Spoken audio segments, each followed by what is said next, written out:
Hi viewers, welcome to filmy beat. నేను మీ అనుష.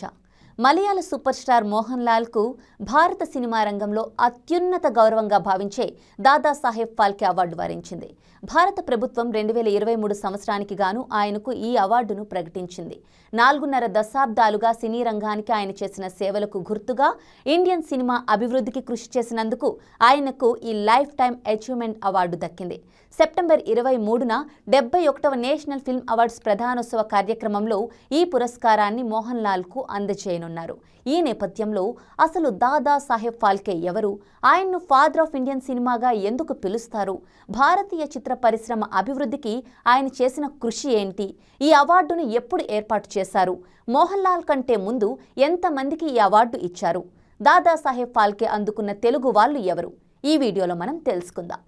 దాదాసాహెబ్ ఫాల్కే భారతీయ cinema చరిత్రలో ఆయనకు ఒక ప్రత్యేక స్థానం ఉంది. ఆయన కేవలం ఒక దర్శకుడు మాత్రమే కాదు, ఒక నిర్మాత, స్క్రీన్ రైటర్, సినిమాటోగ్రఫర్ కూడా. భారతదేశంలో మొట్టమొదటి పూర్తి నిడివిగల చలనచిత్రాన్ని రూపొందించిన ఘనత ఆయనదే. ఇండియన్ సినిమాకు ఒక పునాది వేసి దానికి ఒక దిశా నిర్దేశం చేసిన మహానుభావుడు. అందుకే ఆయన్ను భారతీయ సినిమా పితామహుడు అని గౌరవంగా పిలుచుకుంటూ ఉంటారు. దాదాసాహెబ్ ఫాల్కే 1870 ఏప్రిల్ 30న మహారాష్ట్రలోని నాసిక్ త్రయంబకేశ్వర్లో జన్మించారు. ఆయన అసలు పేరు దుండీరాజ్ గోవింద్ ఫాల్కే.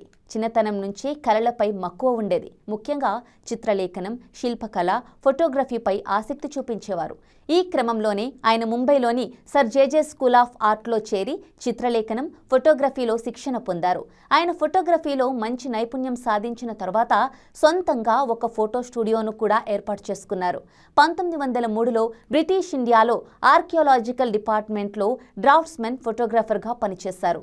స్వదేశీ ఉద్యమంలో చేరిన తర్వాత ఆ ఉద్యోగాన్ని వదిలివేశారు. 1911లో Phalke the life of Christ అనే ఒక విదేశీ సినిమా చూశారు. ఇంటికి వచ్చిన తర్వాత కూడా ఆ సినిమా ఆయన్ను వెంటాడిందట. తెర మీద బొమ్మలు కదలడం ఆయనకు నిద్ర లేకుండా చేసిందట. అదే సరికొత్త ఆలోచనకు బీజం వేసింది. ఆయన జీవితాన్ని మలుపు తిప్పింది. 2 నెలల పాటు థియేటర్లో కూర్చొని లెక్కలేనన్ని సినిమాలు చూశారట. అప్పుడే మనం ఈ విధంగా చేయలేమా అని తనని తాను ప్రశ్నించుకున్నారట. మన దేశంలో ఇలాంటి సినిమా తీసి తెరపై ప్రదర్శించాలని నిర్ణయించుకున్నారట. దానికి సంబంధించిన పరిశోధన చేయడం ప్రారంభించారు. అయితే అప్పటికి ఆయనకు 40 ఏళ్లు దాటిపోయాయి. స్థిరమైన ఆదాయం లేదు, స్థిరాస్తులు కూడా పెద్దగా లేవు. అయినా సరే మన దేశంలో కూడా సినిమాను ఎందుకు తీయకూడదు అనే ఆలోచన అతన్ని కుదురుగా ఉండనివ్వలేదు. ఎలాగైనా మనం కూడా చలనచిత్రాలను రూపొందించాలనే బలమైన సంకల్పం ఆయన్ను ముందుకు నడిపించింది. తన కలను సాకారం చేసుకోవడానికి మిత్రుడి దగ్గర అప్పు తీసుకొని మరి 1912లో లండన్ వెళ్లారు. అయితే తాను చరిత్ర సృష్టించబోతున్నానని ఫాల్కేకు అప్పుడు తెలియదు. అదే తన జీవితాన్ని ఎన్నో మలుపులు తిప్పుతుందని ఆయన ఊహించలేదు కూడా. 1912 ఫిబ్రవరి 1న లండన్ వెళ్లిన ఫాల్కే అక్కడ కొన్నాళ్లు సినిమా నిర్మాణం, దర్శకత్వం, ఫోటోగ్రఫీ, ఎడిటింగ్ వంటి అన్ని సాంకేతిక అంశాలలో మెలకువలు నేర్చుకున్నారు. అప్పుడే బయోస్కోప్ వారపత్రిక ఎడిటర్ కౌబర్న్ సహాయంతో ఒక కొత్త కెమెరా కొనుగోలు చేశారు. భారతదేశానికి తిరిగి వచ్చిన తర్వాత పూర్తి నిడివిగల చలనచిత్రాన్ని రూపొందించడానికి పూనుకున్నారు. ముందుగా ఒక షార్ట్ ఫిలిం తీశారు. ఆ తర్వాత పురాణాల మీద ఉన్న ఆసక్తితో రాజా హరిశ్చంద్ర కథను సినిమాగా తెర మీదకు తీసుకురావాలని భావించారు. అయితే ఈ సినిమాను నిర్మించడం ఆయనకు అంత సులభం కాలేదు. ఆ రోజుల్లో టెక్నాలజీ, నటీనటులు, ఆర్థిక వనరులు వంటివి చాలా తక్కువగా ఉండేవి. మేల్ క్యారెక్టర్లు పోషించడానికి నటులు దొరికినప్పటికీ ఫీమేల్ యాక్టర్లు దొరకడం కష్టమైపోయేది. యాక్టింగ్ అంటే చిన్నచూపు చూసే ఆ రోజుల్లో అమ్మాయిల పాత్రలకు సరిపడే నటీనటుల కోసం వేశ్యాగృహాలకు కూడా తెగ తిరిగేవారట. హరిశ్చంద్రుని భార్య తారామి పాత్రను అన్నా సాలుంకితో చేయించారు. దత్తాత్రేయ దబ్కే హరిశ్చంద్ర పాత్ర పోషించారు. రాజా హరిశ్చంద్ర సినిమా నిర్మాణానికి దాదాసాహెబ్ ఫాల్కే తన స్నేహితుల నుంచి, ఇతరుల నుంచి డబ్బులు సేకరించారు. ఆయన భార్య సరస్వతీబాయి ఫాల్కే తన నగలన్నీ అమ్మి కొంత డబ్బు సమకూర్చారట. ఎన్నో వ్యయ ప్రయాసలు పడి చివరకు 40 నిమిషాల నిడివితో ఒక మూకీ సినిమా తెరకెక్కించారు. ఎలాంటి సౌకర్యాలు లేని కాలంలో తొలి సినిమా పూర్తి చేశారు.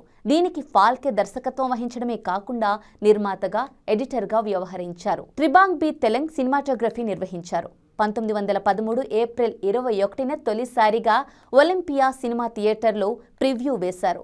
అదే ఏడాది మే 3వ తేదీ నుంచి ఈ చిత్రాన్ని అన్ని థియేటర్లలో విడుదల చేశారు. ఇది భారతదేశంలో మొదటి పూర్తి నిడివి గల సినిమాగా చరిత్ర సృష్టించింది.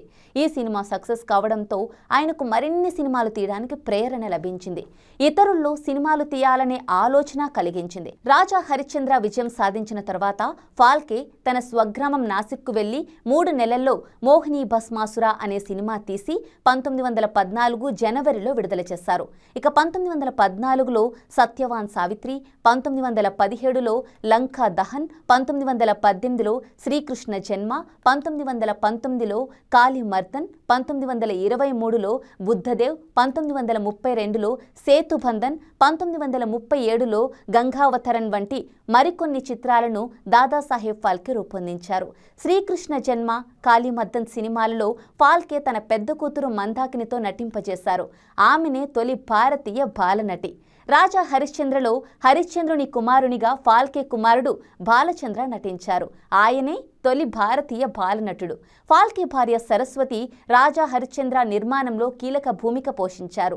ఆమెను తొలి భారతీయ సినిమా టెక్నీషియన్గా పేర్కొంటారు. షూటింగ్ సమయంలో వెలుతురు కెమెరాపై పడకుండా ఆమె ఒక బెడ్షీట్ను అడ్డుగా పెట్టుకుని ఉండేవారట. షూటింగ్కు కావలసినవన్నీ సమకూర్చేవారట. రాత్రిపూట క్యాండిల్ వెలుగులోనే ఈ సినిమాకు సంబంధించి సాంకేతిక పనులు నిర్వహించేవారట. సినిమా బృందానికి ఆమెనే వంట చేసి పెట్టేవారట. 1937లో గంగావతారన్ సినిమా తీసిన తర్వాత ఫాల్కే నిండా మునిగిపోయారని అంటూ ఉంటారు. సినిమాను వ్యాపారంగా చూసి ఉండుంటే ఆయన పరిస్థితి బాగానే ఉండేది. కానీ సినిమాను విపరీతంగా ప్రేమించి దెబ్బతిన్నారని సినీ పండితులు చెబుతూ ఉంటారు. ఆయన దేశానికి తీసుకొచ్చిన సినిమాతో సినీ వ్యాపారులు కోట్లు సంపాదించారు. కానీ ఆయన మాత్రం చివరి రోజుల్లో ఒక సామాన్య జీవితం గడిపారు. సినిమా కోసం సొంత కారును కూడా అమ్ముకున్నారు. 1938లో భారతీయ సినిమా రజతోత్సవ వేడుకల్లో ఆయనకు 5,000 రూపాయలు బహూకరించారు. ఆ డబ్బుతో కూడా ఫాల్కే తిరిగి సినిమా తీస్తాడేమోనని చాలామంది భయపడ్డారట. ఎందుకంటే సినిమా అంటే ఆయనకు అంత పిచ్చి. అయితే శ్రేయోభిలాషులు ఒత్తిడి చేసి ఆ డబ్బుతో నాసిక్లోని తన స్వగ్రామంలో ఒక ఇంటిని కొనిపించారు.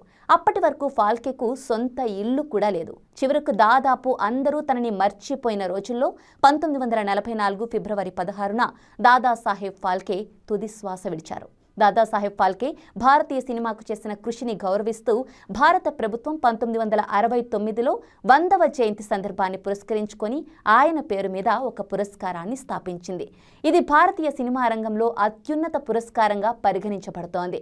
భారతీయ సినిమాకు జీవితకాలం పాటు విశేష కృషి చేసిన వ్యక్తులకు ఎంపిక చేసి ప్రతి సంవత్సరం నేషనల్ ఫిల్మ్ అవార్డ్స్లో భాగంగా ఈ పురస్కారాన్ని అందజేస్తారు. ఇప్పటి వరకు మొత్తం 54 మందికి ఈ అవార్డును ప్రదానం చేశారు. మొదటి అవార్డును ప్రఖ్యాత నటి దేవికా రాణికి అందించారు. ఏడాదికి ఒకరికి మాత్రమే ఈ అవార్డును ఇస్తారు. కానీ మధ్యలో ఇతరత్ర కారణాలతో కొన్ని సంవత్సరాలు ఈ అవార్డును ఇవ్వలేదు. 2021లో వహీదా రెహమాన్, 2022లో మిథున్ చక్రవర్తి ఈ అవార్డును స్వీకరించగా ఇప్పుడు 2023వ సంవత్సరానికి గాను మోహన్ లాల్ దాదాసాహెబ్ ఫాల్కేకు ఎంపికయ్యారు. దాదాసాహెబ్ ఫాల్కే అవార్డు అందుకున్న సినీ ప్రముఖుల లిస్టులో ఒకే ఒక్క తెలుగు యాక్టర్ ఏఎన్ఆర్.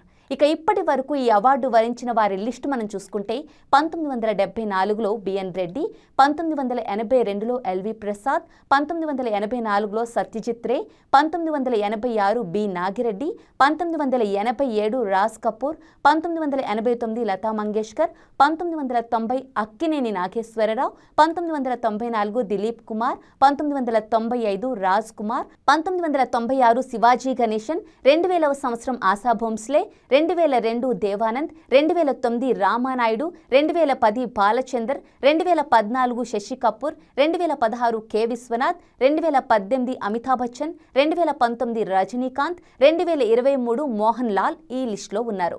ఇక భారతీయ సినిమాకు దాదాసాహెబ్ ఫాల్కే చేసిన సేవలు అనిర్వచనీయం.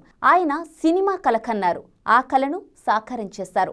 ఆయన కృషి ఫలితంగానే ఇప్పుడు ఇండియన్ సినిమా ప్రపంచంలోని అతిపెద్ద చిత్ర పరిశ్రమలలో ఒకటిగా నిలిచింది. ఆయన జీవితాన్ని సినిమాగా తీసుకురావడానికి ఎప్పటి నుంచో ప్రయత్నాలు జరుగుతున్నాయి.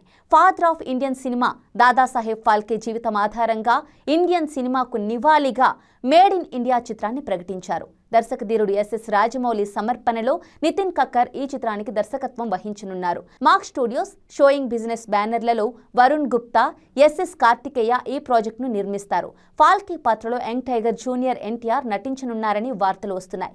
మరోవైపు అమీర్ ఖాన్, రాజ్ కుమార్ హిరానీ కాంబోలో ఫాల్కే బయోపిక్ సన్నాహాలు జరుగుతున్నాయి. భారత స్వాతంత్ర్య పోరాట నేపథ్యంలో ఇండియన్ సినిమాకి పునాది వేసిన వ్యక్తి అసాధారణ ప్రయాణాన్ని ఈ చిత్రంలో చూపించబోతున్నారని బాలీవుడ్ ట్రేడ్ అనలిస్ట్ తరుణ్ ఆదర్శ్ గతంలో ఎక్స్లో పోస్ట్ పెట్టారు. దాదాసాహెబ్ ఫాల్కే బయోపిక్ కోసం అమీర్ సిద్ధం కానున్నారని, 2025 అక్టోబర్లోనే షూటింగ్ స్టార్ట్ అవుతుందని పేర్కొన్నారు.